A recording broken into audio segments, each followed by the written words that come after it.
Chapter 39, Explosive Exposure, Part 2. There were no words that could possibly describe the joy Twilight felt on hearing Spike's voice. There was no longer any uncertainty as to his safety. There wasn't any immediate threat to be had. And a small group of ponies had even offered to help him avoid the unfriendly forces hunting him down. Something that only served to help improve Twilight's mood. She was so elated, in fact, that all previously established notions of subtlety or caution went right out the window as she practically knocked the door down in her mindless desire to reunite with her son. Spike! The loud declaration of joy was met by the frightened and ear-piercing screams of the three fillies, who had clearly not been expecting a cloaked pony to burst into their clubhouse screaming. But Twilight didn't care about them. Her eyes were locked firmly on Spike, towards the back of the room. A look of terror came across his face as he saw her, and he dropped the wet towel and soap he had been using to clean himself. Moving too quickly for Twilight to catch him, Spike scampered to the nearest window and hurled himself out of it. Spike, no! Relief turned back into horror as Twilight reached out with her magic to catch him, just missing him by a fraction of an inch. Hurriedly, she went to the window he had leapt from, seeing him hit the ground running. No! Come back! She cried out, to no avail. Only now remembering the animosity that still lingered between them, and why he had run away in the first place. There wasn't much time to dwell on that, though, not with the sudden onslaught of three fillies going out of their way to attack her for her trespass. It wasn't anywhere near enough to actually cause her any harm, or even bother her, but it was still a distraction. Leave him alone, you big bully! Scootaloo was the first to squeal, repeatedly headbutting one of Twilight's hind legs in a fashion that could almost be deemed comical. He ain't gonna hurt nobody! He's nice! Applebloom was quick to add, spinning around and striking Twilight with an admittedly strong kick from her hind legs. It made Twilight flinch, but only because she wasn't expecting it. But these two attacks were followed by a green glow ensnaring her cloak and tugging her sharply away from the window. He's got enough problems to deal with right now! Sweetie Belle yelled, pulling for all she was worth on the older pony's cloak in an attempt to stop her. Twilight remained rooted in place, but that didn't stop Sweetie from trying. And before long, her two cohorts joined in, latching onto the rope with their teeth and helping her. He doesn't need you turning him into the guards! Ah! Hey, cut it out! Twilight shouted as she stood her ground to resist the constant yanking, not wanting to fight back in any real way, mostly because she just didn't want to accidentally hurt any of them. You don't understand! Everything was rendered silent when the sound of ripping fabric reached Twilight's ears, and two of the three fillies were flung backward from the sudden loss of support. The damage Twilight's cloak had sustained earlier had mixed horribly with the abuse the kids had decided to put it through. The result was that Twilight was now fully revealed as an alicorn. Nothing but the tattered remains of the cloak still hugged her neck, nowhere near enough to even start hiding her wings. For the second time today, Twilight's alicorn status had been exposed. Holy crap! Sweetie murmured, the first of the three to take notice, seeing as how she was the only one who hadn't fallen over. Applebloom and Scootaloo soon reoriented themselves, and they were quick to join in the shock and awe. The implication of Twilight's true nature wasn't even lost on them, it seemed, much to her dismay. There were a lot of things Twilight wanted to say right now, but once again she was too flustered to pick a course of action. Was she supposed to thank the fillies for fighting so hard to keep Spike safe? Scold them for what they had just uncovered? Or should she just stop wasting time and go after Spike? It took her far longer than it should have given the circumstances, but she finally settled on a course of action. I don't have time for this again. she said angrily before leaping out of the window to chase after Spike. What the three fillies did after that, Twilight didn't care. Especially now that she was once more on the run, but this time she knew where she was going. She could see him, off in the distance. He runs fast. Twilight couldn't help but comment in her head as she watched the purple speck that was Spike practically dance on the horizon, just out of reach. He contrasted heavily against the bright red barn he was headed towards, which only helped Twilight keep better track of him.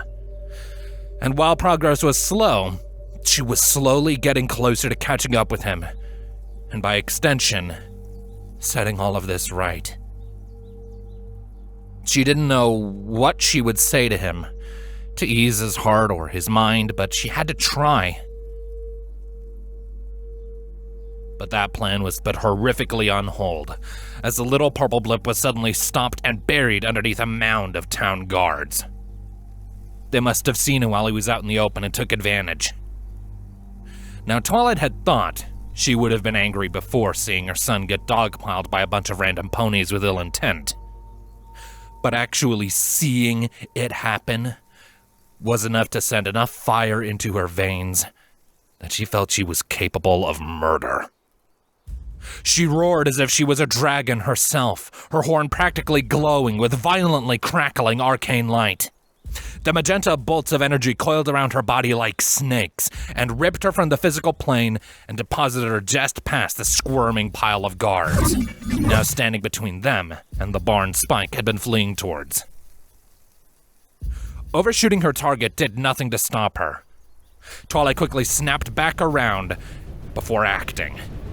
A crackling burst of light from her horns waved outwards, and the 6 guards that had been working to bound and gag Spike were sent flying, leaving him curled up and trembling on the ground, though thankfully unharmed. They all hit the ground at the same time, grunting from the impact. The only thing that had kept Twilight from unleashing her full power on them was their proximity to Spike. Leave my son alone! She demanded furiously, stepping over Spike and standing protectively over him. He wouldn't be able to stand now, but the payoff was that he was now in the single safest living thing in the world. If you want to take him, you're going through me first. Taking advantage of her already blown secret, Twilight flared out her wings, both in a primal attempt to appear more dangerous and as a way to show the ponies what they were really dealing with. It didn't take long for them to shake off the attack and get back up. Some of them were shouting obscenities at Twilight before any of them noticed what they were up against. And then, absolute silence. They all gave wide-eyed looks of shock when they caught up with what they were seeing. And it became a standoff. On the one end, Twilight stood at the ready to turn the first idiot to try and challenge her into glass. On the other side, the guards who were either just standing there or murmuring with one another on what their next course of action should be. They had their orders and their duties to fulfill, but on the other hoof, there was an understandable hesitance towards trying to rush down an alicorn. And then there was Spike, looking up at Twilight with his own shocked expression. No one was quite sure how long they remained like this.